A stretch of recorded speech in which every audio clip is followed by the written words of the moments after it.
எங்கள் அப்பா அம்மா வெளியிட ஹோட்டல் போயிருந்தோம்.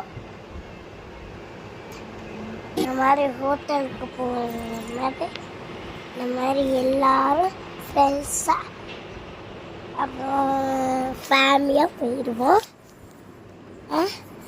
போனோடனே சாப்பாடு ஆடு குத்திட்டு வெயிட் பண்ணிட்டு இருந்தோம்.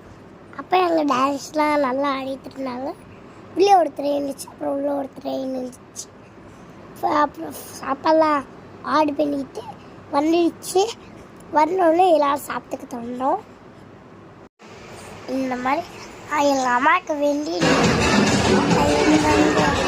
எல்லாம் டான்ஸ் ஆடிட்டு நானும் நான்